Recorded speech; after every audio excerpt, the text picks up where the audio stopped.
para mí es un punto que podamos tener a José Ramón Valente, quien es economista formado en esta casa de estudios, con un máster en la Universidad de Chicago, una persona muy influyente en lo que es política pública, de la economía, del mercado de capitales, de las empresas, columnista de los principales medios de comunicación. Como yo siempre a ustedes les explico, en general, cuando le hablo un poco de los modelos de finanza, también un poco aplicado a la economía, ustedes deben recordar que siempre les digo que lo importante es que los modelos sean simples y de alto poder explicativo. Y si uno puede traducir eso de los modelos como característica principal a las personas, yo considero que José Ramón es una de las personas que puede explicar muy fácil a veces cosas que son técnicamente muy difíciles. Para no alargar más esta introducción, lo dejo con él. Bienvenido. Bueno, muchísimas gracias. Como siempre en mi casa me dice, yo supongo que ya no te pones nervioso cuando vas a charlas porque en el fondo ha ido tantas veces. Con este tipo de introducciones cuando se pone nervioso, porque tiene las expectativas altas, entonces uno tiene que ir siempre cumpliendo las expectativas. Entonces siempre uno tiene que ir superando las expectativas y obviamente eso ayuda al éxito. Bueno, les agradezco de verdad que estén acá. A mí un honor, un placer estar acá. Además ver salas bonitas, yo cuando estudiaba yo tenía unas salas en la torre, así que no teníamos este lujo, digamos, de tener estas salas así. Después en Estados Unidos sí las veíamos y nos quedábamos un poquito con la boca abierta que dice ese nivel de infraestructura, así que fantástico que estén acá. Déjenme partir mostrándoles mi computador.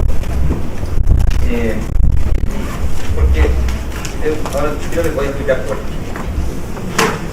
Este es un Apple, ¿cierto? Computador.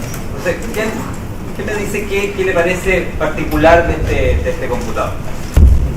Está la manzanita, ¿cierto? Pero fíjense que ustedes la manzanita la ven a derecha, o sea, la ven, ¿no es cierto?, con la parte de arriba hacia arriba y la parte de abajo hacia abajo. Cuando yo cierro el computador, lo veo yo, soy el dueño del computador, la manzana está al revés. ¿Alguien sabe por qué? ¿Por qué está la manzana? Yo soy el dueño del computador. ¿Y por qué Apple pone la manzana, cuando yo la miro, así, como dueño, la pone al revés? Cuando yo la abro, esto queda al derecho. Bueno, la historia es que, como ustedes saben, Steve Jobs estaba siempre muy enfocado en los consumidores. Estaba siempre enfocado en que la gente, ¿no es cierto?, en vender sus ideas. En el fondo que fuesen las cosas fáciles, que pudiera llegar con sus productos lo más fácil posible a sus clientes, lo más fácil posible a su público. Y él obviamente dice, ya tiene el computador y es una persona. En cambio esta sala, que está acá, tendrá 100 personas, no sé cuánto es acá, 100 personas. Entonces, para él era mucho más importante que ustedes, 100 personas, vieran la manzana y el logo correcto. Eso es que yo, que soy el dueño del computador, no importa que lo vea de abajo hacia arriba. Soy uno, ustedes son 100, y por lo tanto, para Apple, ¿no es cierto?, es más importante esos 100 que esos. ¿Por qué les digo esto? Porque mucha gente me pregunta, ¿por qué escribir un libro? ¿Por qué motivarse, ¿no es cierto?, a escribir un libro? Escribir un libro, ustedes entenderán que yo siempre digo que tengo como al menos 4 anaqueles, digamos, en mi vida. Primero en mi familia, tengo mi empresa, tengo directorio, tengo las columnas que escribo y después entonces tú dices, bueno, por todos esos anaqueles, ¿cómo sacar tiempo para escribir un libro? La verdad que este libro fue escrito en aviones, fue escrito en las noches, como muchas veces le pasa a la gente que no son escritores profesionales, sino que quieren hacer una contribución, como es lo que yo pretendía con este libro. ¿Por qué hacerlo? ¿Por qué tomar, ¿no es cierto?, ese tiempo adicional? Y la verdad es que tiene mucho que ver con eso del computador de Apple. Tiene que ver con esto de que cuesta vender cosas. Hay una competencia en el mercado por todo tipo de productos y en el mercado de las ideas, en el mercado de los conceptos, no es distinto. Las ideas, aún las buenas ideas, cuesta difundirlas, cuesta que lleguen a la gente, cuesta robarle un pedacito del tiempo de las personas, así como este pedacito de tiempo que ustedes me están dando, de su estudio, de su familia, de su deporte, de la prueba. Cada uno de nosotros tenemos una agenda completa llena de las responsabilidades que estos anaqueles que yo les decía, ¿no es cierto?, estos espacios que uno tiene en la vida. Por lo tanto, tomar un poquito del tiempo a una persona para que se interese lo que uno tiene que decir, por lo que un producto tiene que decir, es siempre un desafío. Cuesta difundir las cosas.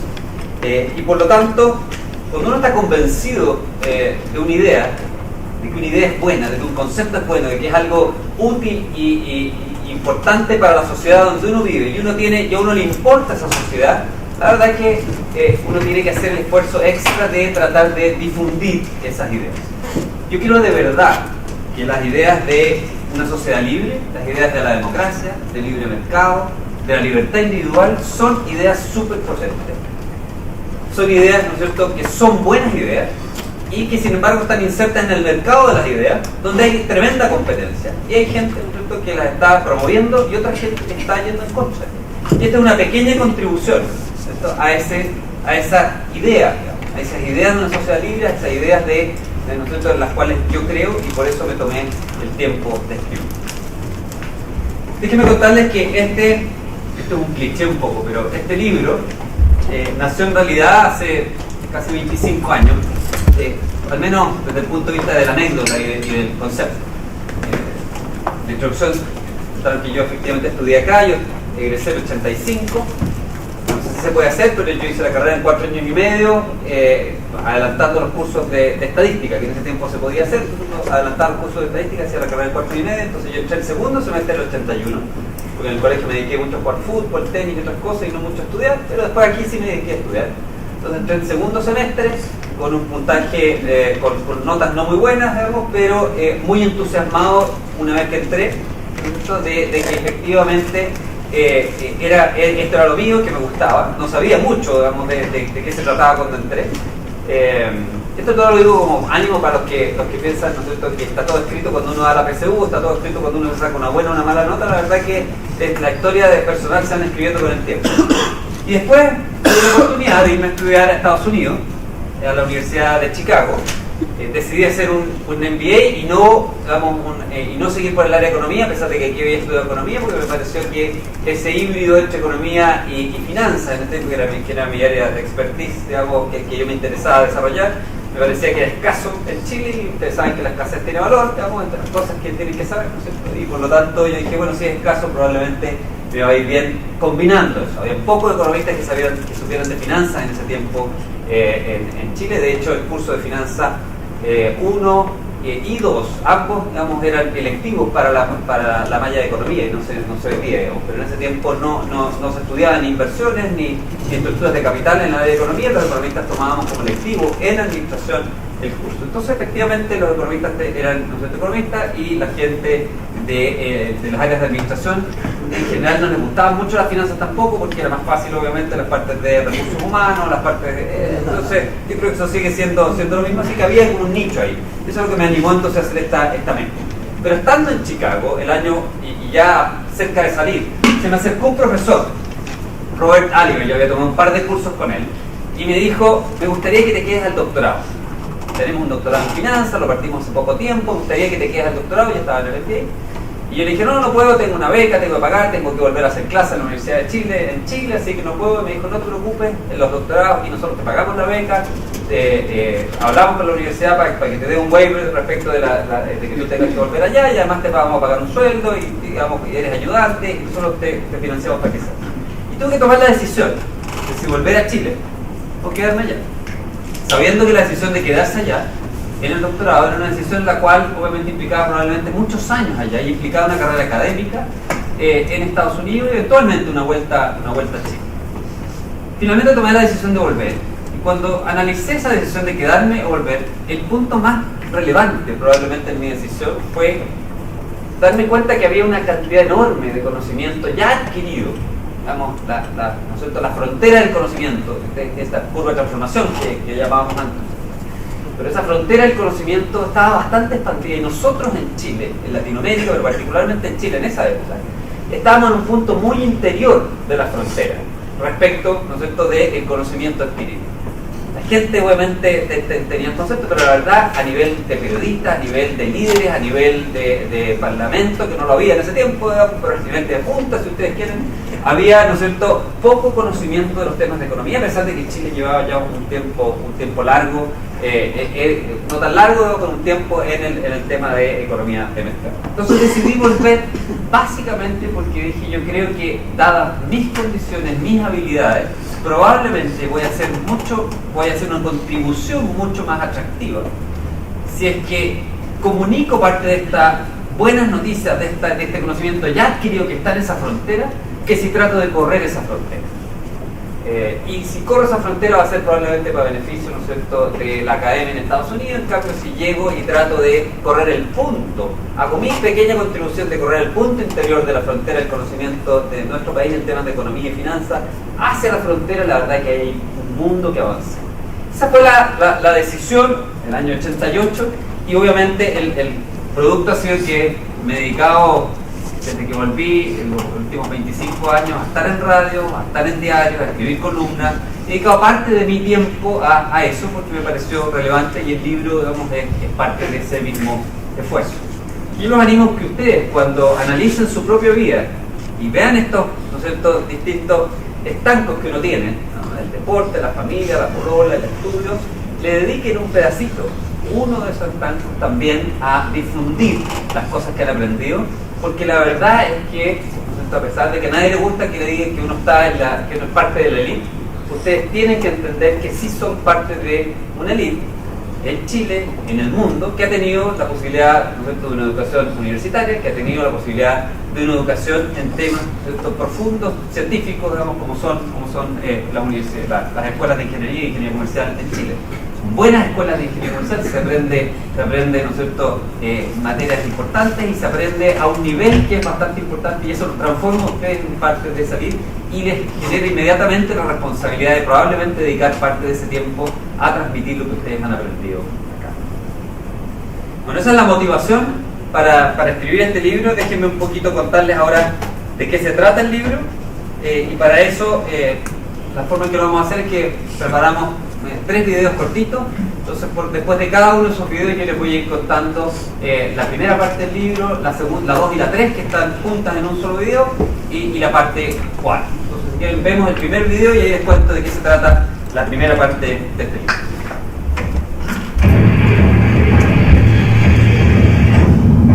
En Occidente llevamos siglos buscando la libertad. Mr. Gorbachev, tear down this wall.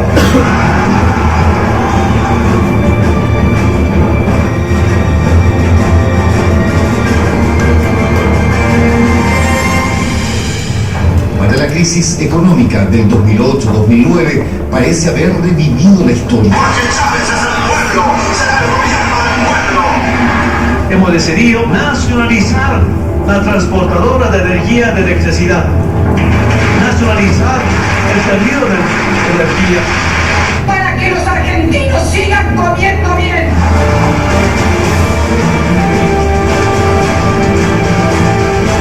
Miles de manifestantes se mantienen en las plazas de Barcelona y de Madrid, en toda España, luego de la violencia policial contra el movimiento de los indignados. Lamentablemente, la gente pareciera que aún busca soluciones en las ideas añejas y fracasadas del siglo XX. When Mexico sends its people, they're not sending their best. They're bringing drugs, they're bringing crime, they're rapists. I will build a great, great wall on our southern border, and I will have Mexico pay for that wall. As a socialist like yourself, who's winning elections, increasingly people are frustrated and angry about a two-party system. El sentido común diría que miremos al futuro en vez de buscar soluciones en el pasado.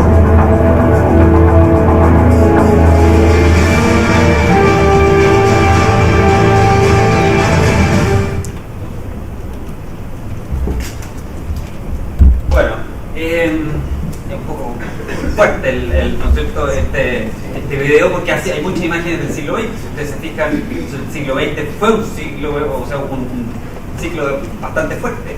Piensen que hubo, ¿no es cierto?, la guerra civil y revolución en Rusia, después en España, la Primera Guerra Mundial, Segunda Guerra Mundial, la Depresión del 30, todo eso pasó en el espacio de esos 100 años. O sea, nuestros padres y abuelos vivieron, ¿no es cierto?, en sus vidas, digamos, todos esos subidas y bajadas, digamos, muy violentos. Y que de repente muchas veces uno ve en las noticias y dice, qué violento está el mundo, qué duro está la vida hoy día, y la verdad que cuando uno compara respecto a lo que fue el siglo XX, la verdad que, y con lo que le tocó vivir a nuestros abuelos y nuestros padres, la verdad que es bastante más tranquila.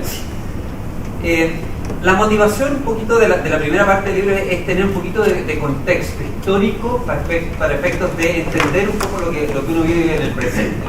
Uno lee el diario, ve las discusiones, ve las propuestas que hacen políticos de un lado, políticos de otro lado, que hace un economista o que hace otro economista, y la verdad es que es bien difícil ponderar esas propuestas si uno no entiende un poco cuál ha sido, de dónde venimos desde el punto de vista histórico. Si uno se remonta bien atrás, venimos desde hace 70.000 años, entonces 70.000 años ocurrió algo que nadie se puede explicar muy bien, de que habiendo varios tipos de seres humanos, hubo uno, que fue el Homo sapiens, que dominó todo el resto. Eso pasó hace 70.000 años atrás, ¿ya? Pero estaba el neandertal, había varios otros, digamos, ¿no?, que interrumpieron y que simplemente desaparecieron. No sabemos exactamente por qué, y sin embargo nosotros, los Homo sapiens, entonces dominamos el mundo. Si nos remontamos no tan atrás, sino que a 2000 años atrás, la verdad que hay una historia bien interesante, porque ahí tenemos datos, y por eso me remonto a 2000 años atrás. Hay un señor que se llama Angus Madison, de la OSD, un economista inglés de la OSD, no sé si inglés o australiano, pero se me olvidó en este minuto, pero de habla inglesa aún, ¿ya? Y él recopiló información respecto al desarrollo de la economía mundial en estos últimos 2000 años. Y para sorpresa de muchos, mucha información ahí, pero a mí la que más me ha sorprendido es que lo que él muestra en su serie es que el ingreso per cápita de los ciudadanos del mundo entre el año 1, el año 0 y el año 1700 prácticamente no subió. O sea, ingreso per cápita constante. Subió mucho la población, subió el ingreso, pero el ingreso per cápita es constante. Eso quiere decir que los seres humanos, en promedio, ¿cierto?, lo que ocurrió es que no mejoraron su calidad de vida. Uno podría decir, ¿cierto?, que se nacía para vivir igual que los padres y los abuelos. Se nacía en realidad bien parecido a lo que nacieron los Homo sapiens de unos 70.000 años antes, ¿no?, que era, se nacía, ¿no es cierto?, para trabajar, comer, sobrevivir y morirse, ¿no?, y procrearse hecho medio, ¿no?, se pone a lo mejor la parte entretenida. Pero la verdad es que esa, ¿no es cierto?, era la condición de la mayor parte de los seres humanos. Entonces, en un mundo que no crece, piensen lo siguiente, en un mundo que no crece, una torta que no crece, no es raro encontrar que obviamente la única forma de progresar de unos seres humanos es someter a otros seres humanos, porque de esa manera, ¿no es cierto?, yo le echo a perder la calidad de vida a uno y mejoro la mía. Y de ahí viene la esclavitud, de ahí viene la guerra, de ahí vienen las conquistas, Carlos Magno, Alejandro Magno, ¿no es cierto?, el Imperio Romano. Se trataba de eso. Si no estamos agrandando el tamaño de la torta, la única forma, ¿no es cierto?, de que podamos progresar es crear reyes, es crear, ¿no es cierto?, castas, es crear, ¿no es cierto?, grupos de seres humanos privilegiados que en el fondo someten de alguna manera a los otros seres humanos, y por lo tanto parte de la producción, de la productividad de esos otros seres humanos ellos las capturan, ¿no es cierto?, por medio de estos privilegios que puede ser, ¿no es cierto?, porque soy el rey o primo del rey o parte de la corte del rey, ¿no es cierto?, o porque hemos establecido que hay castas, digamos, como en India, ¿no es cierto?, y por lo tanto yo merezco, simplemente porque nací de una forma, tener un privilegio respecto de otros seres humanos. Bueno, eso fue paulatinamente cambiando en el mundo a partir del Renacimiento y ¿no es cierto?, y rápidamente a partir de la Revolución Industrial, en la cual la gente empezó a tener más grados de libertad, más libertad individual, hasta que finalmente se derrocaron las monarquías, y efectivamente lo que tenemos hoy día es, a pesar de que quedan todavía resabios en muchas partes del mundo de eso, que venía leyendo una noticia que decía, en India hay más gente con esclavitud moderna, que se refiere de alguna manera sometida, digamos, contra su voluntad a hacer cosas que no les gustan, que población en Holanda. O sea, nos quedan todavía en el mundo, en los 7.000 millones de personas que viven, resabios de eso. Pero la verdad es que cuando comparamos este mundo, estos 7.000 millones de personas, con el mundo de hace 300 años hemos progresado enormemente desde el punto de vista de darle oportunidades a toda la gente, y no solamente a los hijos y o a la corte del rey, a que vivan una vida mejor. Lo que ha ocurrido, hay correlación, no sabemos, ¿no es cierto?, si hay causalidad. Da la impresión de que hubiera causalidad, pero al menos hay una correlación muy grande a partir de 1750, cuando efectivamente ocurre la revolución industrial, cuando empiezan a caer las monarquías, cuando empieza, ¿no es cierto?, a florecer la democracia, cuando empieza a haber mucho más intercambio, por lo tanto florece también el libre mercado. Bueno, el mundo, el producto per cápita mundial empieza a crecer como nunca antes había crecido. El crecimiento económico entonces es algo reciente, súper reciente. Si hablamos, ¿no es cierto?, de los 70.000 años del Homo sapiens, el crecimiento económico es una cosa de 250 años, de los últimos 250 años. Y se da justo en el contexto en el cual nosotros se emplean los espacios de libertad, se amplían los espacios de libertad individual y los espacios, ¿no es cierto?, del libre comercio, digamos, para que estas ideas y para que la gente, a lo mejor esa forma natural que tiene la gente de tratar de progresar se exprese y no quede achatada por el hecho de que vino alguien y le dijo: no, tú naciste para ser, ¿no es cierto?, barrendero, tú naciste para ser portero del castillo del rey, tú naciste, ¿no es cierto?, para hacer lo mismo que hacía tu padre, que eras herrero, entonces tú te llamas herrero porque tu padre se llamaba herrero porque era un herrero, y tú, ¿no es cierto?, te llamas del pozo porque es el que cuida, ¿no es cierto?, que el pozo tenga agua, y te llamas del pozo y de ahí vienen los apellidos. Sabemos que eso es así, y eso por generaciones y generaciones y generaciones. Hoy día, ¿no es cierto?, hay movilidad social, la gente puede soñar la mayor parte de la gente puede soñar en tener, ¿no es cierto?, control sobre su propia vida y por lo tanto control sobre lo que quiere hacer. Muchos no, muchos todavía no, y ese es, ¿no es cierto?, el desafío de incorporar mucha más gente a eso. Pero lo cierto es que así como el ingreso per cápita no creció nada entre el año 0 y el año 1700, desde el año 700, en los últimos 250 años, el ingreso per cápita ha crecido del orden del 2% por año, y por lo tanto el ingreso per cápita de la población en los últimos 250 años se ha multiplicado. Estamos hablando de toda la población 20 veces. Lo que no creció nada en los últimos 200 años se ha multiplicado 20 veces. Como les digo, yo creo firmemente que no hay un modelo econométrico que lo pueda, ¿no es cierto?, verificar. Yo creo firmemente en que la libertad individual, la democracia y el libre mercado han sido piezas súper importantes para que esto ocurra. De hecho, hay estas anécdotas, ¿no es cierto?, juegos de la historia súper interesantes, y dos elementos súper importantes en el incremento de la libertad en el mundo. Uno es la Declaración de Independencia de Estados Unidos. ¿Saben, ¿no es cierto?, la Declaración de Independencia de Estados Unidos, tantas veces citada, ¿no es cierto?, en que dice, ¿no es cierto?, una verdad evidente, que todos los hombres han nacido iguales, y, ¿no es cierto?, y así parte la Declaración de Independencia, digamos, y ha generado esa democracia más exitosa en la historia de la humanidad, que es Estados Unidos, ¿no es cierto?, que ahora, como vimos, está en serios problemas, digamos, con Donald Trump, o con Bernie Sanders, pero claramente está en un tema. Esa declaración de independencia fue en 1776. Bueno, en 1776 se publicó también el libro de Adam Smith, La riqueza de las naciones, el mismo año. Es una coincidencia entretenida, pero nos dice algo respecto de qué estaba ocurriendo efectivamente en el mundo, en la época de la iluminación, ¿no es cierto? Nos dice algo respecto de que había esta fuerza, ¿no es cierto?, de darle un poquito más de libertad a la gente y dejar que se expresara a la gente más libremente, tanto en lo político, en las democracias, como en lo económico, con el comercio, el libre mercado, ¿no es cierto?, y efectivamente eso se dio así. Ahora, vino la depresión del 30, y todo lo que había sido este progreso de libre mercado, Adam Smith, los economistas, la economía clásica, etcétera, retrocedió fuertemente y se produjo un encuentro muy fuerte entre dos modelos económicos. Ahí fueron modelos, básicamente dos modelos económicos, dos formas de organizar económicamente la sociedad. El modelo, ¿no es cierto?, de economía socialista, llámenle socialista, comunista, marxista, como ustedes quieran, pero ese modelo, ¿no es cierto?, de organizar desde el punto de vista, ¿no es cierto?, de economía socialista. Socialismo entendido como se entiende en el siglo XX, no como lo entienden los millennials americanos que siguen a Bernie Sanders, ¿no es cierto?, que entienden el socialismo como la economía de mercado que hay en Suecia, o la economía de mercado, ¿no es cierto?, que hay en los países nórdicos en general. Cuando uno les pregunta a los millennials americanos que votan por Sanders, que se declaran socialistas, por eso está ahí, ¿no es cierto?, el ¿usted qué entiende por socialismo? No, una economía como por ejemplo la de Noruega, ¿no?, o como la sueca. Y entonces usted, ¿qué pasa si yo le digo que el socialismo es que todos los medios de producción, la banca, el almacén de la esquina, Walmart, etcétera, los tenemos que pasar a propiedad del Estado y el Estado va a fijar los precios y los va a... No, eso no.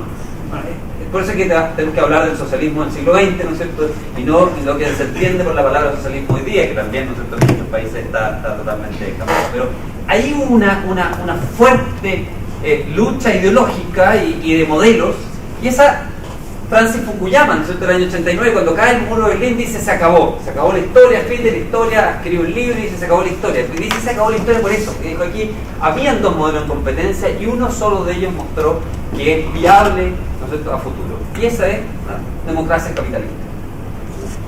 En todos sus sabores y en todos sus colores. Por eso que les digo que cabe Suecia, cabe Noruega, ¿no es cierto?, cabe Estados Unidos, cabe Chile, digamos, ¿no? No se trata aquí de decir que hay un solo, pero eso es básicamente lo que ocurrió en el 89.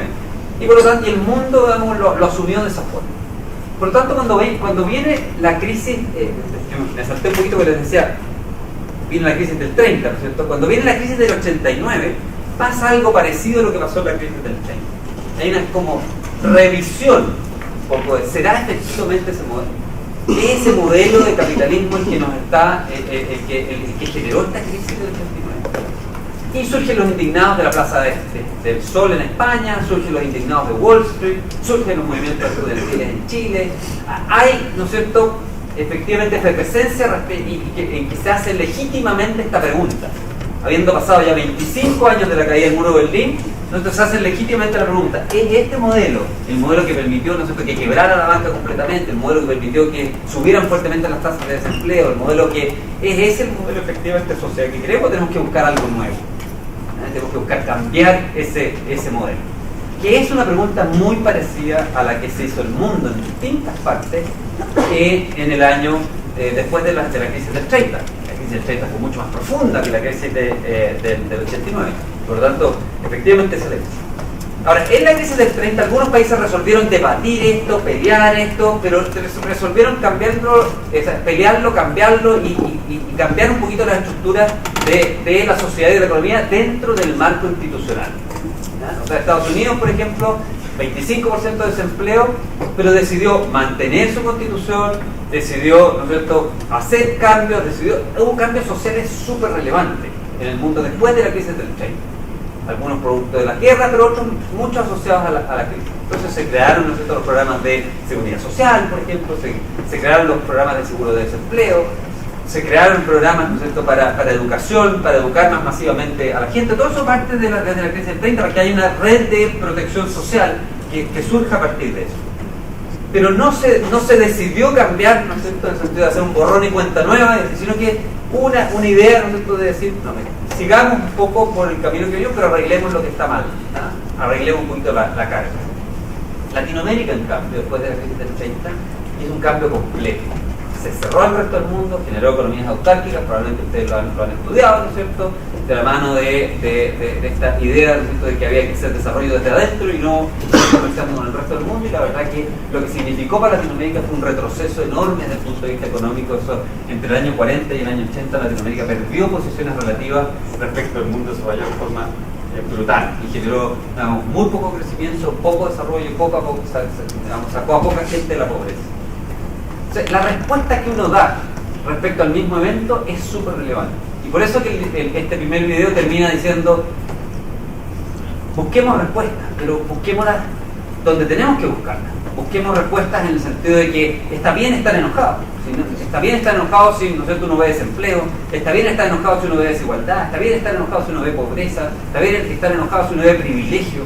Todo eso está bien.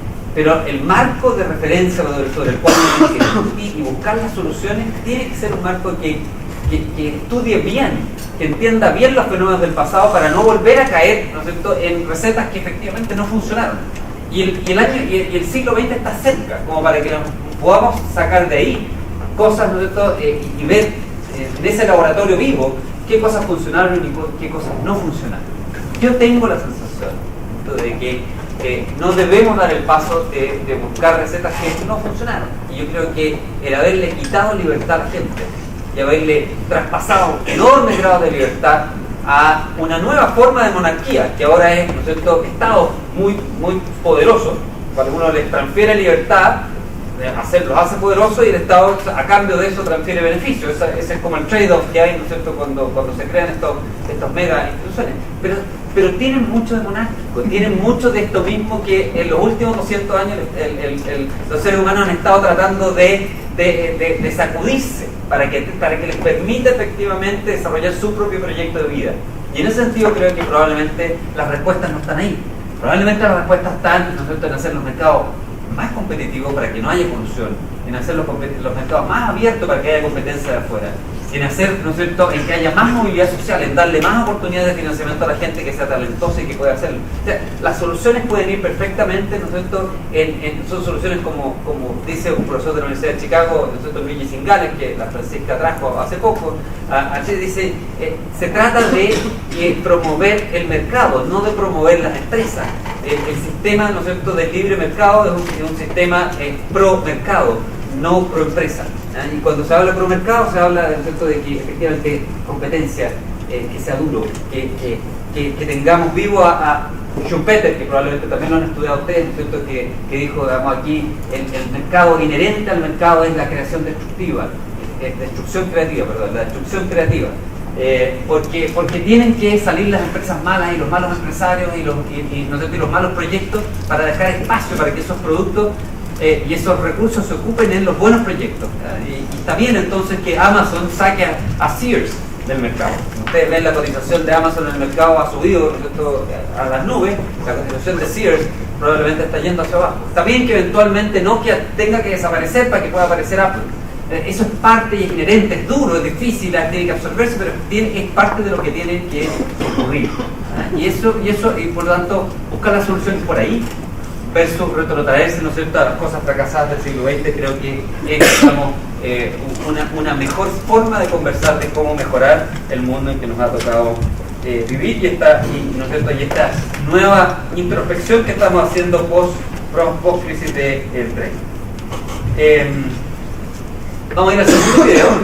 Esta es la parte medular del libro. El libro, como ustedes lo han visto, ¿no es cierto?, dice la rebelión del sentido común.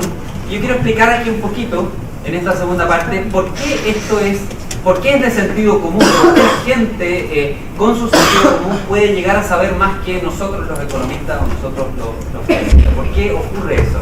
¿Es eso posible o es simplemente una idea marquetera, ¿no es cierto? El subtítulo del libro que dice ¿por qué la gente sabe más que los economistas y más que los políticos? De eso se trata la segunda parte, pero de verdad creo que hay mucho que nosotros y nosotros quienes diseñan políticas públicas pueden rescatar del sentido común y de las experiencias de la gente. Veamos el video y después todo.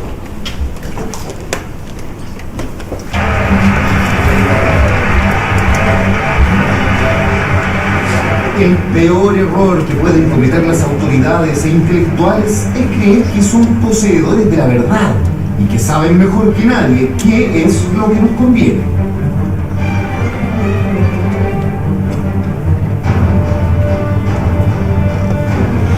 Nosotros le planteamos a la Comisión de Salud del Senado, y yo personalmente vengo tratando de instalar hace varios años atrás, que es aumentar el impuesto a las comidas chatarra, a las grasas y al alcohol duro.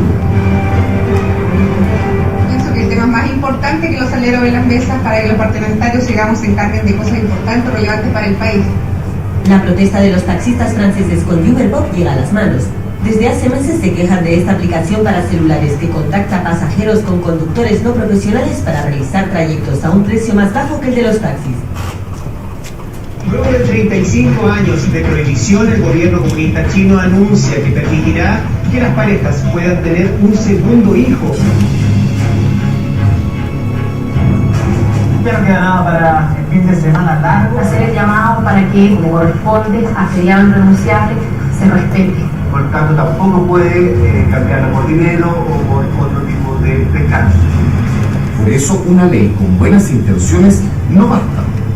Un Estado que no duda en dictaminar qué comer, qué tomar, qué educación elegir y nos dice cómo debemos actuar, no tardará mucho en decirnos también cómo pensar.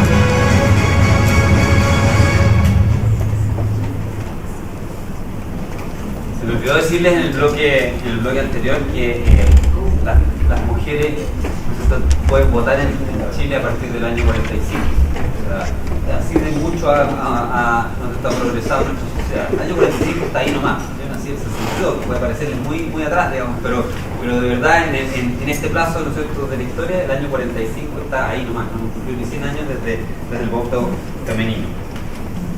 ¿De qué se trata esta segunda parte, que son los capítulos 2 y 3 de este libro? Se trata justamente de mezclar el 2, digamos, dice las buenas intenciones no bastan, y el 3 habla de que hay que cuidarse de los intelectuales soberbios y la soberbia de los intelectuales, ¿no es cierto?, que tratan de imponerle a los seres humanos la forma en que tienen que vivir sus vidas.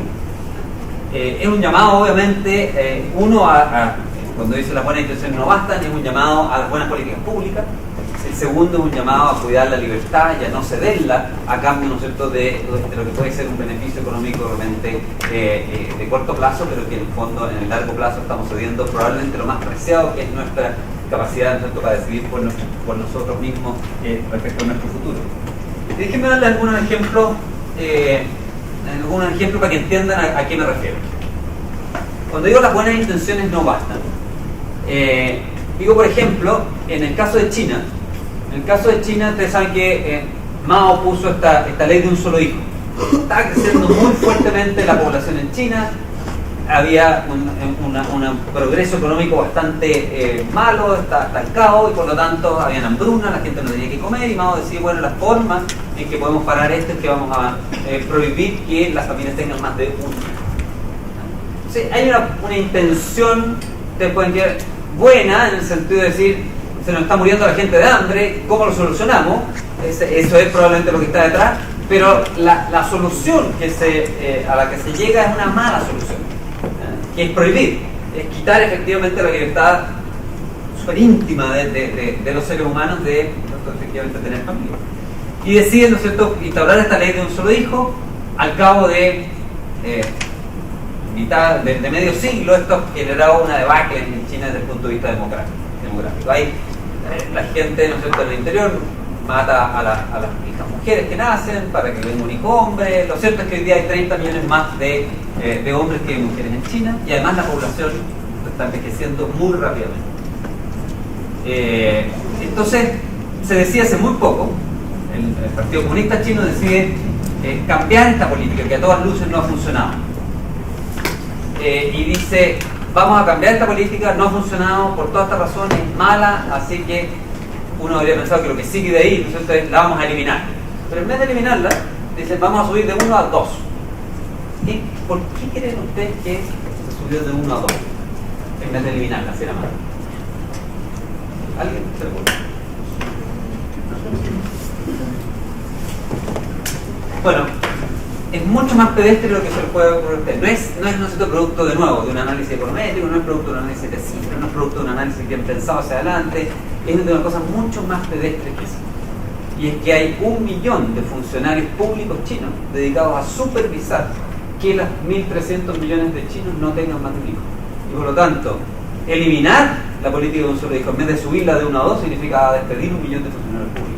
Por lo tanto, era impracticable desde el punto de vista financiero, económico para el Estado hacerlo, digamos, por el problema que le podía crear.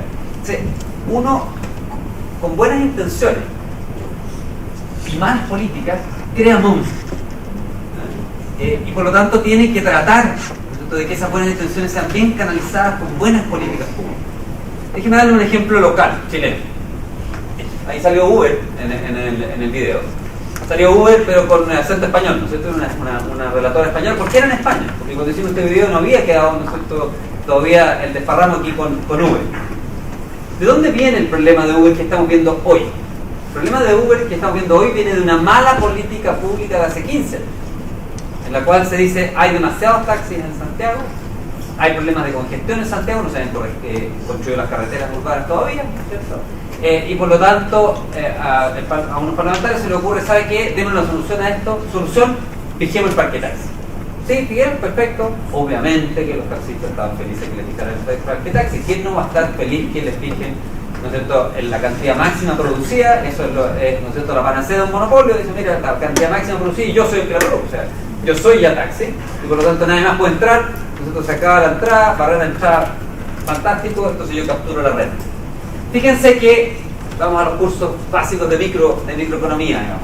Fíjense que ustedes tenían varias formas distintas de haber regulado lo mismo. Ustedes se ponían un objetivo y decían, ¿sabe qué? Queremos, ¿no es cierto?, que el número de taxis en la ciudad, ¿no es cierto?, esté relativamente limitado. Varios de ustedes podrían haber, con sus cursos básicos de economía, haber diseñado una política mucho mejor que esa. Porque ustedes habrían dicho, a ver, si yo fijo el parque de taxi, lo que estoy haciendo es traspasando de todo el excedente de ese monopolio que estoy creando a los taxistas que están en ese momento ahí. ¿Es eso lo que quiero como sociedad? Dado que ya decidí, supongamos que fue una hora que decidí ya hacerlo. Y les digo, probablemente uno habría preferido, por ejemplo, esto decir, no, o sea, que va a fijar el estándar de los taxis. Los taxis van a ser autos nuevos, más grandes, mejores, ¿no es cierto?, con alta tecnología. Eso habría encarecido los taxis y fija automáticamente, nosotros al encarecerlo, nosotros se desplaza la curva oferta y por lo tanto nosotros tienen menos taxis igual y por lo tanto logran el mismo efecto, pero el beneficio ahí se lo están llevando los pasajeros. ¿Ah? Porque se lo están llevando los pasajeros con una mejor calidad de servicio y no los taxistas que van a tener que pagar. Podría haber fijado distinto, podría haber dicho no, voy a poner un impuesto. Sabemos que fijar precio y poner impuestos nosotros son parecidos. Entonces podría haber puesto un impuesto y ahí el beneficio se lo habría estado llevando el Estado en beneficio de toda la sociedad. Entonces, ¿sabes qué más? Eso, dado que estoy fijando, dado que estoy creando un monopolio, el beneficio de ese monopolio no se lo voy a traspasar a los taxistas, que son un grupo organizado de poder de la sociedad, sino que se lo voy a traspasar al Estado, que es representante de toda la sociedad, y el Estado verá cómo lo gasta mejor, lo puede gastar en educación, en salud, en carreteras, en lo que sea. ¿Ya? O sea, habían formas alternativas, una mala decisión de política. Lo que eso produjo entonces fue que al traspasarle a los taxistas, entonces ya ese taxista empezó, a medida que empezó a crecer la demanda, empezó a tener valor, ¿no? El haber sido de los taxistas que estaba originalmente ahí, y el pase de taxista empezó a subir de precio. Valía cero al principio y hace un par de años llegó a valer 10 millones de pesos, ¿no es cierto?, simplemente el traspaso de la licencia de ser taxi. Entonces quien compró esa licencia a 10 millones de pesos, con toda razón se siente agredido con Uber. Yo acabo de comprar una licencia, ¿no es cierto?, por 10 millones de pesos, él no tiene nada que ver con la regulación de hace 15 años atrás. No lo capturó. Él, ¿no es cierto?, el que capturó fue el que le vendió la licencia, él capturó ese beneficio, pero él no capturó nada, él pagó 10 millones. ¿Ya? Y ahora viene un señor por el lado y le compite, ¿no?, sin haber pagado esa licencia de 10 millones. Obviamente se siente agredido con eso y sale a las calles a protestar. O sea, malas políticas públicas producen estos monstruos, ¿no es cierto?, que son difíciles de desarmar. ¿Cómo desarmamos ahora, sin ser injusto con ese señor que pagó 10 millones, este problema, pero a la vez queremos desarmarlo porque vemos que Uber es algo demandado, algo que le interesa a la gente, algo que es ciudadano, que es moderno y por lo tanto queremos que exista probablemente algún arreglo tipo Uber? Y sin embargo tenemos este problema de que generamos este monstruo en el cual nosotros vamos a estar perjudicando a uno. Entonces el beneficio de toda la sociedad tenemos que buscar un arreglo. De nuevo, la autoridad política rápidamente, ¿cierto?, típicamente va a ser las autoridades políticas, son capturadas por los grupos de presión. Pero la respuesta intuitiva de la autoridad política es decir, es un desastre, tenemos que proteger a los taxistas. No es eso lo que es de beneficio para la sociedad. Lamentablemente, muchas veces, ¿no es cierto?, el sistema político está capturado por intereses privados, intereses, ¿no es cierto?, de sindicatos, intereses de empresas, intereses que quieren una regulación, intereses, ¿no es cierto?, de grupos como los taxistas. Eso ocurre en Estados Unidos, la razón por la cual está Bernie Sanders y sobre todo Donald Trump en la posición en que está es porque son outsiders, porque vienen de afuera, no son parte de Washington, no son parte de la política tradicional americana, y la gente está un poquitito hasta acá arriba en Estados Unidos de que sean, ¿no es cierto?, políticos que sean capturados por los grupos de presión, por los grupos de interés, y por lo tanto quiere gente fresca, nueva, aun cuando sean, ¿no es cierto?, tipos tan raros y tan políticamente incorrectos, y tan incorrectos en realidad en todos los sentidos como no, que se le ocurre hablar más de los ingleses, más de los mexicanos, que quiere construir una muralla para dejar a la gente afuera, que quiere, ¿no es cierto?, extraditar a todos los árabes, etcétera, etcétera. O sea, que puede generar un montón de conflictos. Así que hay que tener mucho cuidado, ¿no es cierto?, respecto de que las buenas intenciones no bastan. Y estamos llenos todos los días, ¿no?, de buenas intenciones que al final, ¿no es cierto?, se transforman en malas políticas. Y ahí hay una cosa bastante, que quienes tienen esas buenas intenciones y las transforman en malas políticas, muchas veces es porque se sienten iluminados, y ahí viene la segunda parte, se sienten, ¿no es cierto?, que ellos tienen la razón, sienten que la gente es ignorante, que no necesitan preguntarle a la gente, sino que ellos pueden diseñarlo y saber lo que es mejor para la gente. Y de ahí vienen propuestas como eliminar, ¿no es cierto?, la sal en los restaurantes, en los cuales uno dice, bueno, pero deja que las personas decidan si toman o no, comen o no sal, digamos. haz una buena campaña de información respecto a que la sal a la gente que es hipertensa en la semana. Pero de ahí, ¿no es cierto?, a prohibir la sal en los restaurantes hay un paso muy grande de quitarle la libertad a la gente. Vienen cosas como la discusión de la ley del postnatal, que a mí me tocó participar. ¿Quién podría estar en contra, ¿no es cierto?, de que haya apego entre madre e hijo recién nacido, que haya lactancia entre madre e hijo recién nacido? Pero es necesario obligar a las mujeres a estar 7 meses y medio sin que ellas puedan decir lo contrario, digamos, fuera del mercado laboral cada vez que tienen una guagua. O nos pasamos de raya con eso, digamos, y le truncamos la carrera profesional. ¿No es acaso, ¿no es cierto?, el labor de ustedes decidir si quieren estar 1 mes, 2 meses o 3 meses, o, ¿no es cierto?, o combinarla con su marido, o ver si trabajan mediodía, o ver si, ¿no es cierto?, tienen algún arreglo? Bueno, no pueden. Un grupo, ¿no es cierto?, de gente en Chile que dice, no puedes. Si usted tiene guagua, 7 meses y medio fuera. Hay una regla ahí para mediodía, digamos, pero ahí es donde uno dice, ojo, digamos, con que las buenas intenciones y combinado. Nosotros esta intención de decir, mira, hay una buena idea que es en el fondo apego y lactancia, y después se transforma en malas políticas.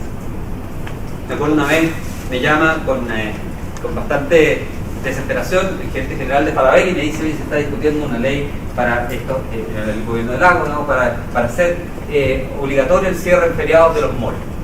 Desde el punto de vista, ¿no es cierto?, de la sensibilidad de ustedes, inmediatamente eso sale como, bueno, obvio, digamos, mira, pobre gente que trabaja en el mall el fin de semana, en un feriado, el resto de gente pasándolo bien, yéndose a la playa, qué sé yo, y está trabajando, digamos, busquemos una solución. Y uno me dice, mira, claro, uno puede empatizar con esa idea general, pero la verdad es que está muy alejada de la realidad.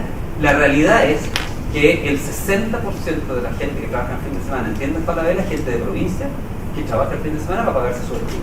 Y por lo tanto, prohibir, ¿no es cierto?, que se abran las tiendas significa que esa gente se está quedando sin posibilidad de estudiar. O sea, las ramificaciones de estas prohibiciones, las ramificaciones de estas políticas son súper importantes. Ustedes saben que hay trade-offs en todo, es de las cosas que aprenden los economistas y que no aprenden los otros. El costo alternativo de las cosas, ¿no es cierto?, el que no hay free lunch, el que efectivamente cada cosa tiene una consecuencia, el que si yo, ¿no es cierto?, hago gratuidad universitaria, probablemente dejo de tener recursos para hacer, ¿no es cierto?, más salas cunas o para hacer una mejor jardines infantiles. Hay trade-offs, eso es parte, y eso se ve en todo. Entonces, aquí es un llamado, ¿no es cierto?, primero a desconfiar un poco de aquel que se siente iluminado, y también un llamado a ser crítico respecto de las soluciones que se ofrecen de políticas públicas.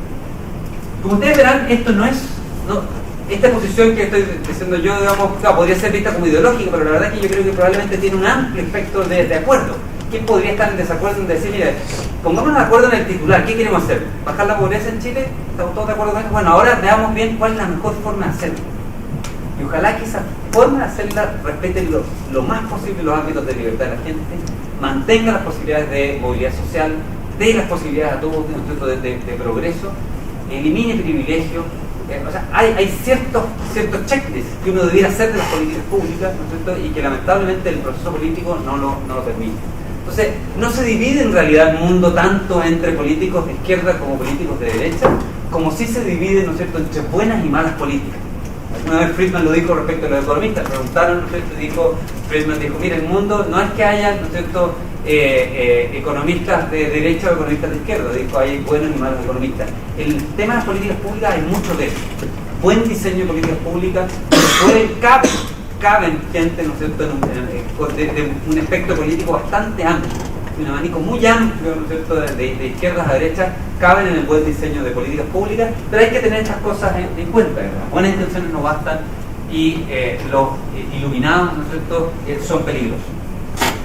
Les decía que los iluminados tienen, ¿no es cierto?, están seteados para pensar que la gente es ignorante y por eso diseñan políticas públicas sobre la base, ¿no es cierto?, de juntarse en una pieza y decir cuál es el mejor diseño sin preguntarle a la gente.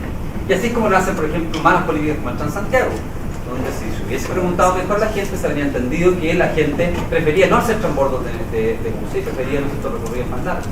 Se habría entendido mejor y si esto no se hace solo en un computador, en una modelación matemática, sino que realmente vamos y le preguntamos a la gente. Pero déjenme contarle un par de anécdotas más pedestres respecto a esto mismo.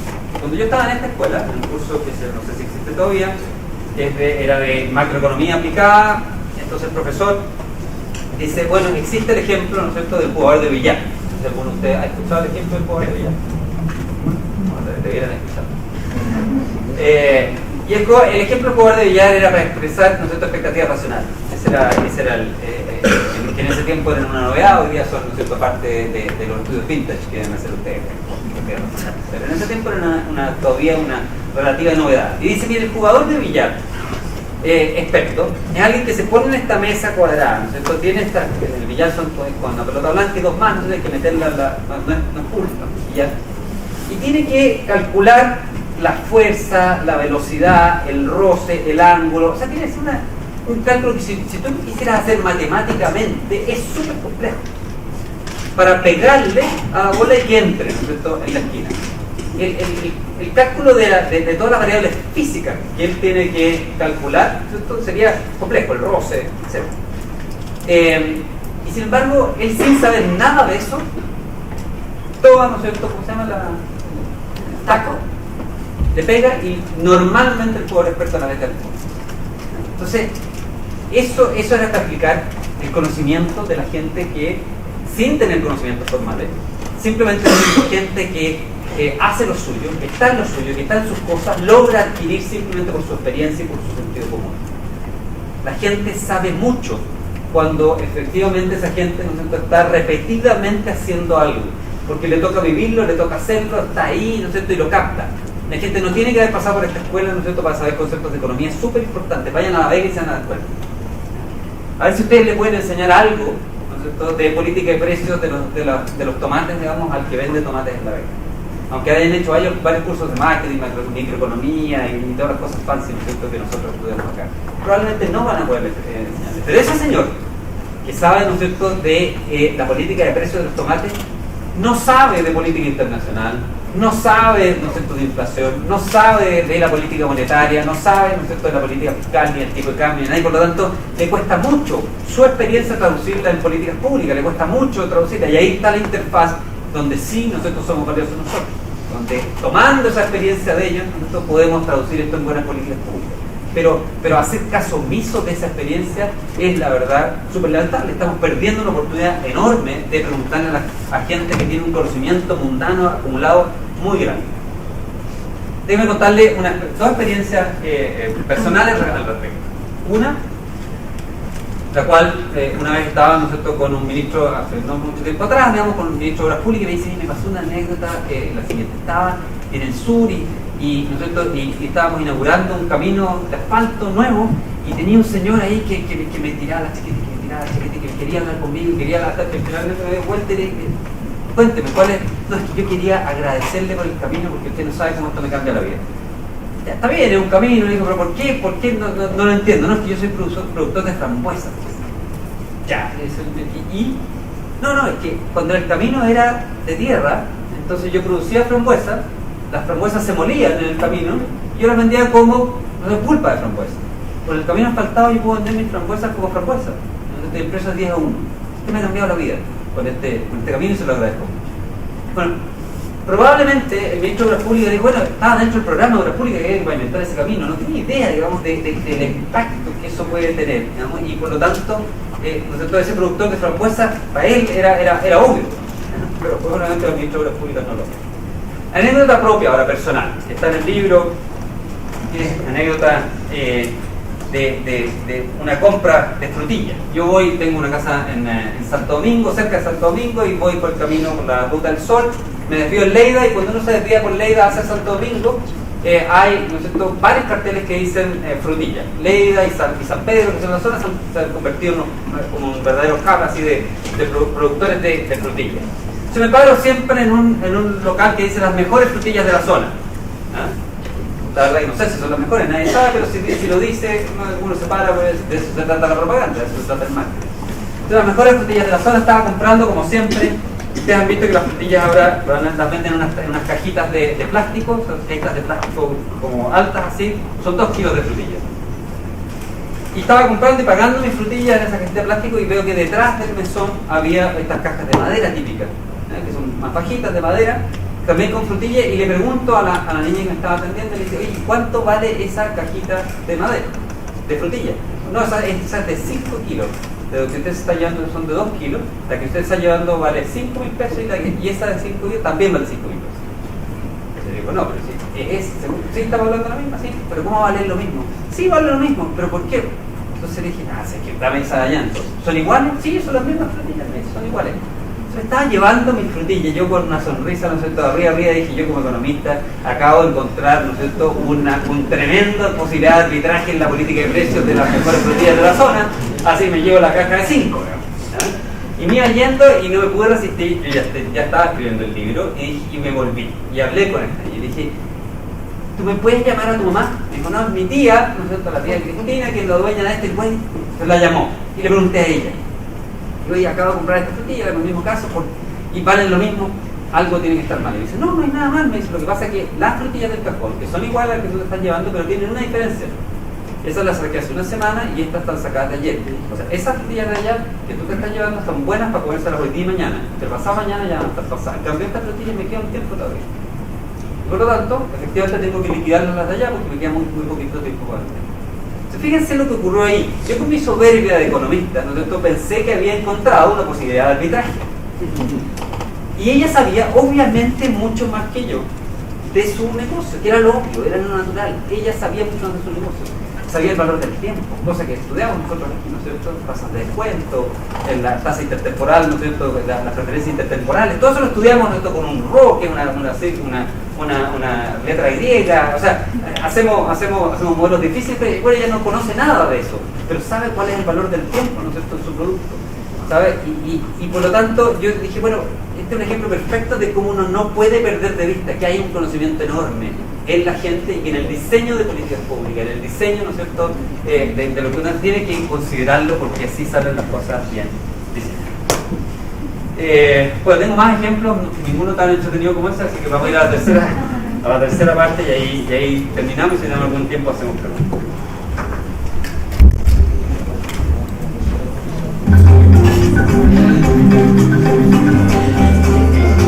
Hoy día es difícil pensar o acordarse de cómo era ese Chile de hace 30 años.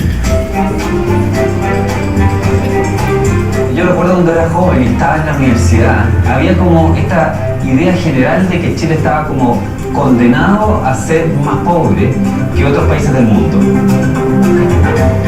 Chile en ese momento era tremendamente descorazonante, porque Chile había hecho un gran esfuerzo de ordenamiento macroeconómico y de echar a andar una nueva estrategia de desarrollo ya en los 70 y había caído a comienzos de los 80 en una tremenda crisis. Chile tuvo, igual que Latinoamérica, una tremenda recesión a principios de los 80, probablemente la más profunda que a mí me ha tocado vivir. El producto cayó 16%, el desempleo fue más de 30%, probablemente se acercó al 40% en esa época, lo que son cifras realmente dramáticas. Señor Vigi, 29,4%. Señor Errázuriz, 15,4%. Señor Elwin, 55,2%.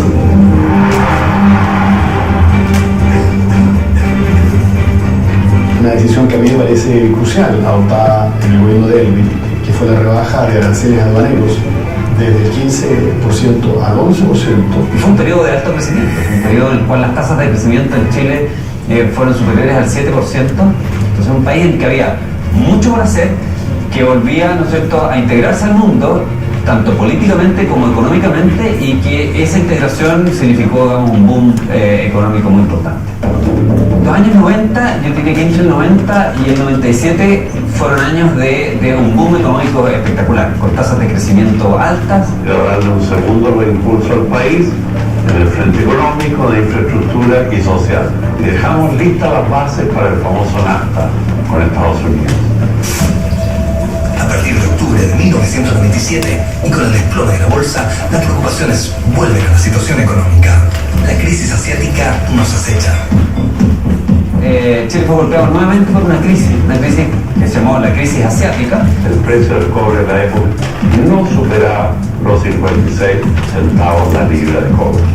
La enfrentamos con decisión con el Banco Central. Hubo ahí costos que pagar, pero lo enfrentamos y el país se ajustó. Todo el avance que se ha hecho en infraestructura, eso del gobierno del presidente Lago, toda la innovación chilena en concesiones, Pero hoy día tenemos carreteras mucho mejores que las que hubiéramos soñado de otra forma.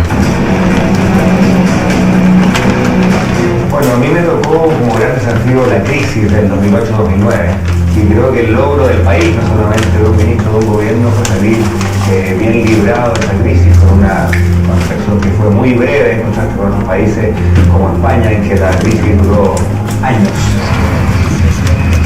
34 minutos es la hora en que se realizó el movimiento telúrico. Bueno, a nosotros nos tocó hacernos cargo de una economía que venía de una recesión bastante significativa y de un terremoto que, por supuesto, nadie planeó. Los clasificadores de riesgo internacionales mejoraron la clasificación del nuevo país de Chile justamente por la forma responsable que habíamos abordado la reconstrucción del país. Creamos más de 1 millón de empleos en 4 años. El avance que ha hecho Chile en los últimos 30 años es notable.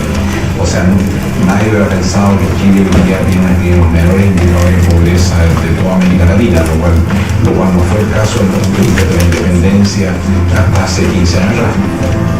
Muchos países han tenido sus 30 años de gloria. Muy pocos han podido tener 60, 100 o 200 años de gloria. Solo esos países que han logrado mantener por periodos largos de tiempo un crecimiento acelerado han logrado de verdad sacar a su gente de la pobreza y ser países desarrollados y de alto ingreso. Yo creo que Chile debiese plantearse estos desafíos altos de volver a, ojalá, a repetir estos 30 años que hemos tenido en los próximos 30.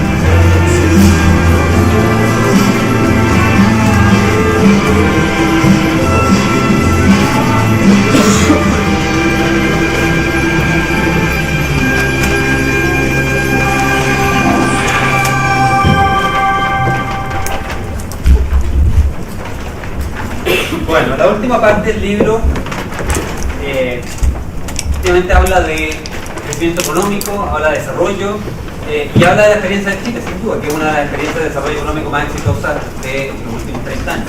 Hay un capítulo dedicado a eso, digamos, y ustedes vieron en este video básicamente a lo mejor un resumen de ese mismo capítulo. Ahora, como ustedes ven ahí hay personajes, ¿no es cierto?, como les decía antes, de un espectro político bastante diverso. Hay gente desde se declara socialista, como por ejemplo Andrés Velasco, demócrata cristiano, y gente del gobierno Piñera. O sea, lo que quiero decir con eso es que hay puntos de encuentro importantes en un abanico de espectro político alto, cuando uno lo que tiene en mente es efectivamente el desarrollo del país, cuando uno lo que tiene en mente no son los objetivos personales, sino que lo que uno tiene, ¿no es cierto?, es la idea de que haya progreso continuo. La verdad es que, lo que partí diciendo es que, recordando es que hay 7.700 millones de habitantes en el mundo, ¿no? Y un porcentaje chico de esos habitantes vive en países desarrollados, viven con niveles de bienestar equivalentes a países desarrollados. Son un 14%. Hay más de 250 países y menos del 10%, serán los 25 países se cuentan dentro del mundo desarrollado. O sea, ¿qué hay? ¿No es cierto?, que nos ha costado tanto llegar a esos niveles. ¿Por qué no podemos replicar lo que ha pasado con esos países en los otros países del mundo? Cuando yo tenía la edad de ustedes, 25 años atrás, yo vivía en un país, sobre todo cuando era chico, digamos, vivía en un país en el cual se decía que estábamos condenados a ser países desarrollados.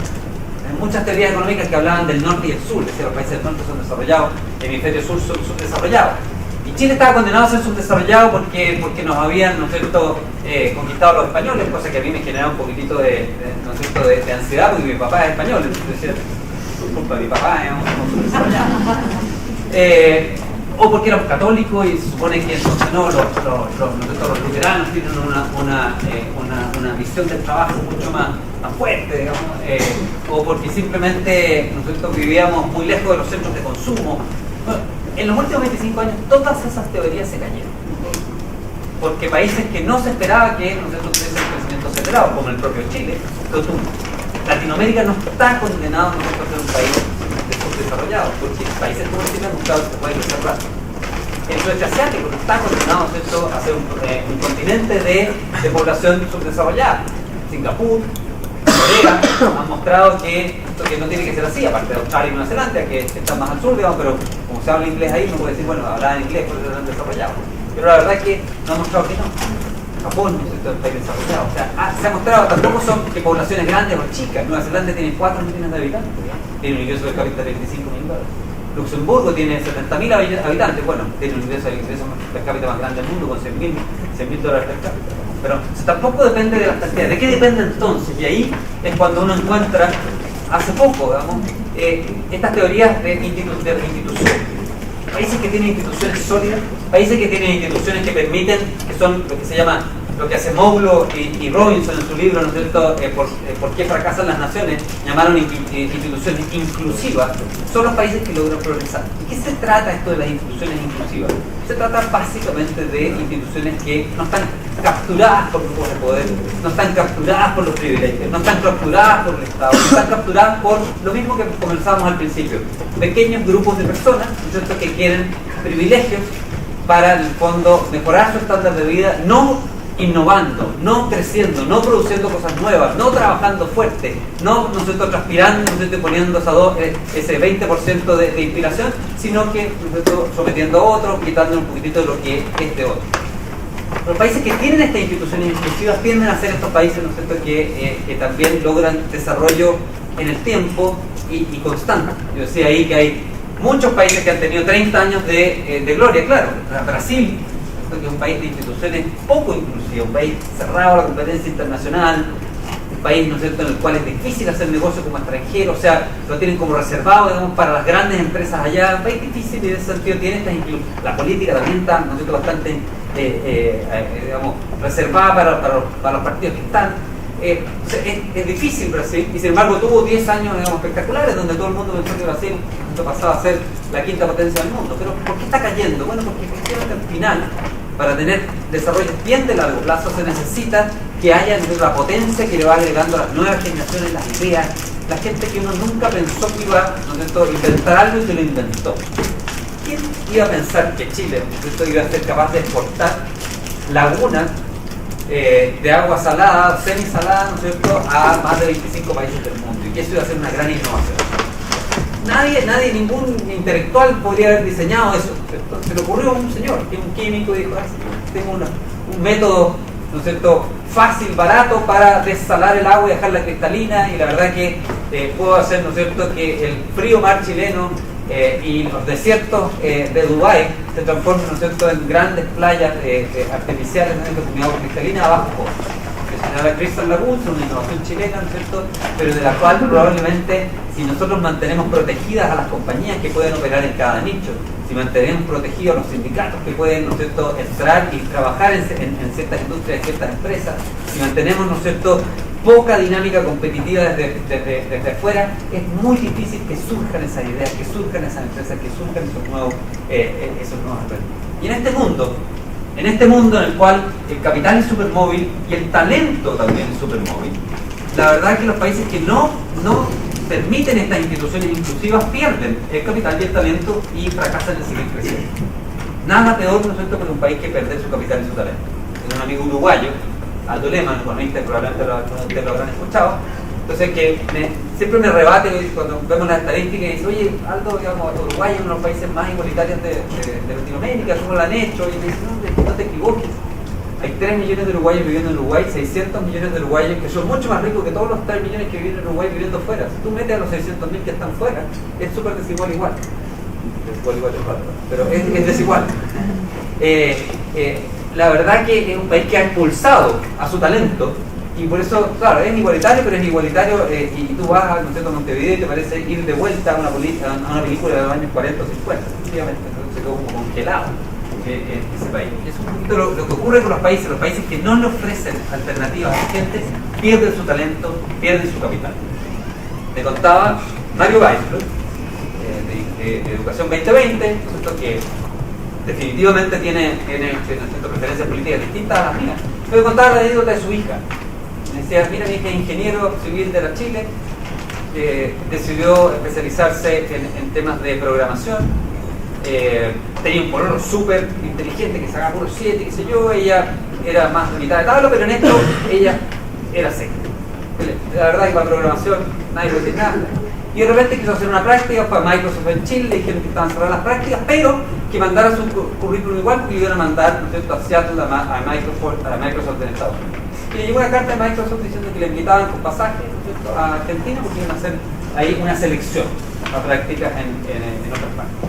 Fue a Argentina, dio la prueba y quedó seleccionado. Entonces, un ingeniero, ¿qué significó la selección? Lo puedo decir al tiro, pero un ingeniero sin recibirse todavía de la Universidad de Chile, queda seleccionado para hacer una práctica en Microsoft afuera, con un contrato de trabajo de $100,000 al año, con una serie de cosas. O sea, a ella le llegó, después de hacer esa prueba, un contrato, pasaje, para que se traslade a trabajar en Microsoft Estados Unidos.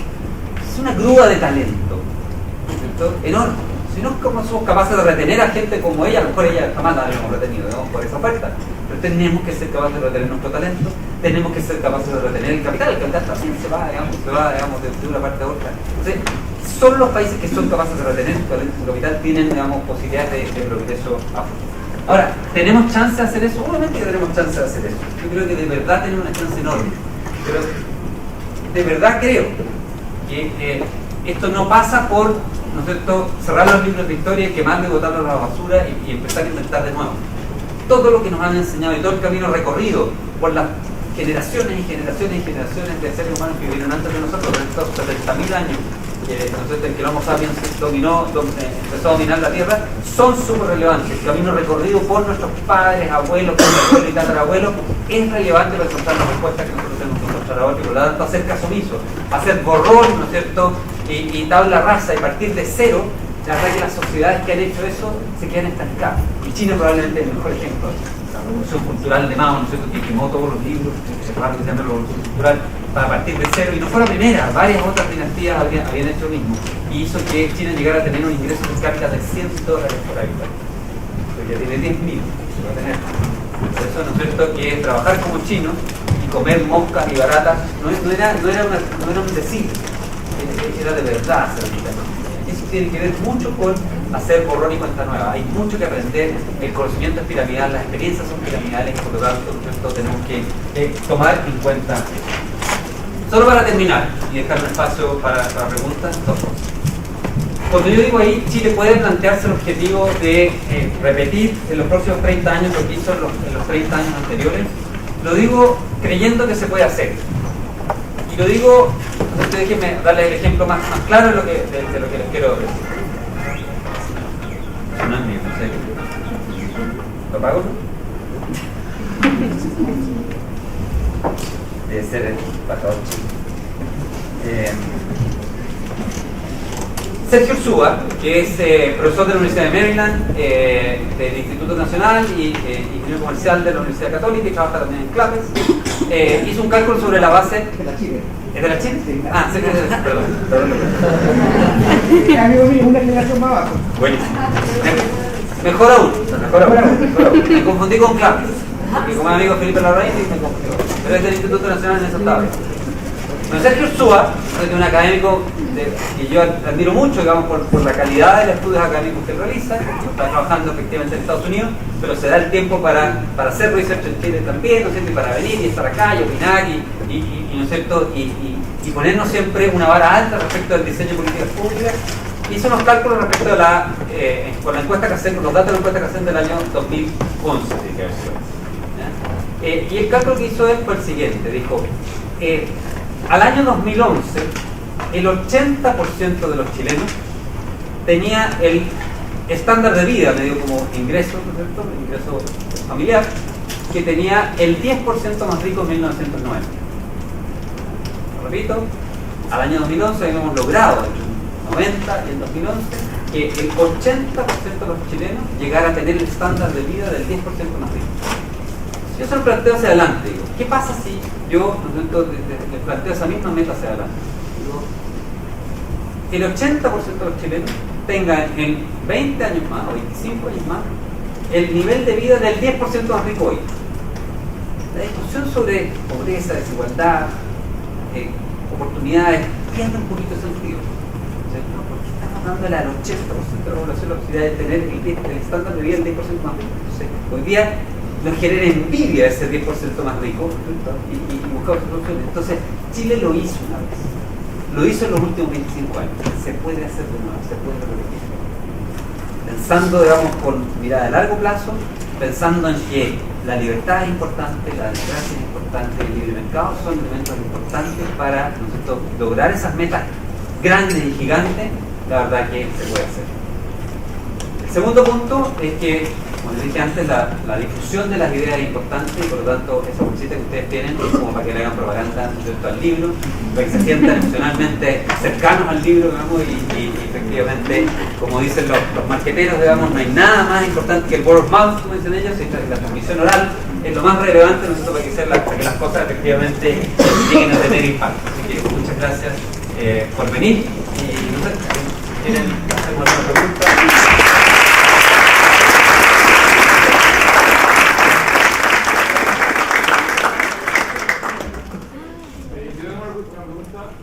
¿Qué pasa cuando el grupo de poder y el sentido común entran en conflicto y no generan ninguna solución? Lo que pasa hoy en día con la votación, que gente que da una respuesta inmediata, pero por un momento en mucho plazo una respuesta inmediata.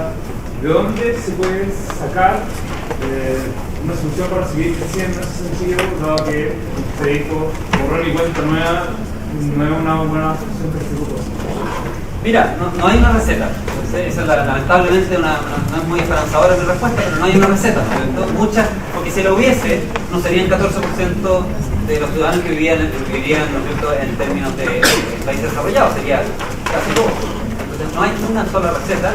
El proceso político de los países es súper relevante, la política es súper relevante, y además las cosas son lentas y son cíclicas. Por ejemplo, hoy día, puedes decir, mira, probamos, ¿no es cierto?, de una forma, estábamos de acuerdo en el titular, todos estábamos de acuerdo con el titular. El titular es, ¿no es cierto?, necesitamos mejor educación en Chile, de mejor calidad, más inclusiva, que llegue para todos, que no se quede nadie que quiera estudiar y que tenga talento por razones financieras sin poder estudiar, ese es el titular.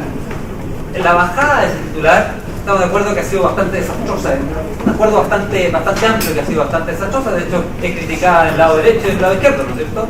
Entonces, bueno, ¿cómo se puede producir cambio en eso? Bueno, es de a poco. Pero el proceso político tiene mucho que ver, porque cuando el proceso político está sano, en el sentido que la política está sana, las preferencias de la gente, de las cuales yo creo mucho, como te has dado cuenta en esta charla, creo mucho, ¿no es cierto?, en la fuerza de las preferencias de la gente y en el sentido común de la gente y en ese conocimiento mundano, se expresan bien en la política y por lo tanto producen el cambio hacia el lado, ¿no es cierto?, de lo que es correcto. Esa es la base de la democracia. Cuando la política está capturada, como ocurre en Venezuela, eso no ocurre. Te puedes caer, ¿no es cierto?, hasta el despeñadero. Hay muchos países en la historia que ustedes miran en el mapa que han pasado, ¿no es cierto?, ser países, el Líbano, la Suiza, el Medio Oriente, y hoy día un país en ruina. Argentina, país desarrollado a principios del siglo, y hoy día un país de menor ingreso per cápita que Chile. Venezuela, ¿no es cierto?, en los años 70, un país petrolero, digamos, en el que uno iba y se admiraba las carreteras, los rascacielos, y hoy día, ¿no es cierto?, un país que hay colas enormes para comprar arroz. O sea, no hay una receta en el sentido que el sistema político está mal y no se pueden expresar bien las preferencias de los ciudadanos, poca esperanza de que eso ocurra. Entonces, por eso que hay que cuidar mucho las instituciones, ¿no? El sistema político es una de ellas y las instituciones inclusivas de las que yo hablaba es otra de ellas. Ojalá que haya espacios de movilidad social importantes, que se expresen y de tal manera de que las cosas malas vayan saliendo y se vayan limpiando a poco. Pero pensar que eso va a ocurrir de un año para otro o de un mes para otro es complicado. A veces se necesitan ciclos largos y vas avanzando con caída. Avanza y eso es lo que todos esperamos. Un avance de 30 años, una caída y eventualmente un avance nuevo. Es difícil pensar que esto va a ser siempre que va a ser, ¿no es cierto?, sin turbulencia. Pero me perdonan todos por quitarle 2 minutos de ella porque sé que estamos fuera de las 2:50. Sí, 2:50 me habían dicho bien. Lo primero creo que es muy importante la economía.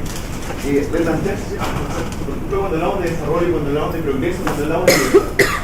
Porque lo que hemos hecho hace 30 años es repetir un concepto y mantenerlo constante. Porque en este momento, cuando hablamos de progreso y desarrollo, lo hablamos desde el punto de vista material.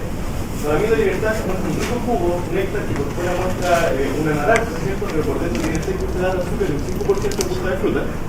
Entonces, por lo tanto, cuando queremos replantear un concepto que se proyecta a largo plazo, es importante que tomamos en cuenta todas las variables externas. Por lo tanto, yo encuentro que en la economía no solamente tenemos que tomar en cuenta ciertas variables. Yo creo que, por ejemplo, las ciencias exactas son muy importantes, la biología, no sé, el impacto ambiental, la psicología. Entonces, de esa forma nos vamos armando, nos vamos pintando de una mejor forma y de esa manera quitamos cerca. Porque cuando nos quitamos, el desarrollo lo podemos tomar de una manera que es un poco compleja. Y lo segundo, hablar del Estado interventor. Creo que es totalmente cierto lo que plantea de que la frase de Friedman de que la izquierda y derecha depende de la política que hagan si es efectiva o no. Pero la base, creo yo, que de una intervención política en el caso del Estado es disminuir la brecha de conocimiento, que es la persona que no sabe y la persona que sabe, porque la persona que sabe, aparte tiene un recurso económico. La persona que no sabe finalmente no tiene un recurso económico, hay una relación directa entre la persona que sabe y el recurso que tiene. Por lo tanto, me estaría quedando con, por ejemplo, la curva de Kushner. La curva de Kushner habla del PIB y la desigualdad. A mayor PIB aumenta la desigualdad, pero después si hay una política interventora del Estado, la desigualdad disminuye. Por lo tanto, creo que satanizar al Estado desde el punto de vista como regulador que prohíbe ciertas cosas, creo que depende del caso muy concreto. En el caso de quien de sorpresa, los chocolates que vienen con los juguetes se prohibió ahora, ¿cierto? Porque ¿qué pasa? Que el niño compra el quien de sorpresa por el juguete y no por el chocolate. Entonces, por eso depende mucho del caso puntual y que hay que dejar un poquito la ideología de lado y en realidad ver los casos prácticos y muy cierto lo de tomar el sentido común, pero siempre quitando los secos. Interesante tu reflexión, tengo tres comentarios. Primero, respecto al bienestar. ¿Ya? Efectivamente, los economistas tomamos el ingreso per cápita como una medida de un proxy de bienestar, pero no necesariamente, ¿no es cierto?, es una medición adecuada para medir todo el bienestar. Entonces se han tomado, ha habido intentos de sistematizar la medida del bienestar por el lado de la felicidad. Entonces, tú sabes, ¿no? Se formó la Comisión Mundial de la Felicidad a partir, ¿no es cierto?, de la experiencia de Bután, y en las Naciones Unidas, ¿no es cierto?, se hizo un esfuerzo grande y se saca un informe respecto de la felicidad. Bueno, la verdad que lo que ocurre en ese informe es que hay una correlación bastante grande con efectivamente el ingreso per cápita. De los 10 países más felices del mundo, 8 son países desarrollados. O sea, no estamos tan mal los economistas respecto a eso. Y te voy a dar un dato más. En el último informe que salió hace un mes atrás, Chile aparece como el país que más mejoró en felicidad en Latinoamérica y uno de los 6 que más mejoraron en el mundo en los últimos 10 años. O sea, también hay correlación en el caso nuestro. Y Chile aparece en el ranking mundial. Si tú haces un ranking por ingreso per cápita y haces un ranking por felicidad, Chile aparece más alto en el ranking de felicidad que en el de ingreso per cápita. Así que el desarrollo, por lo menos lo que nos ha tocado aquí en Chile, ha sido un desarrollo integral. Que lo midamos por ingreso per cápita por facilidad, porque tenemos los números, porque hay series comparables, la verdad que es un sesgo. Pero cuando se miden estos otros ingredientes, la verdad que Chile sí ha avanzado. Y nos habla, ¿no?, de que estos últimos 30 años, ese paradigma que hemos hecho siempre lo mismo, estaba funcionando, ¿no?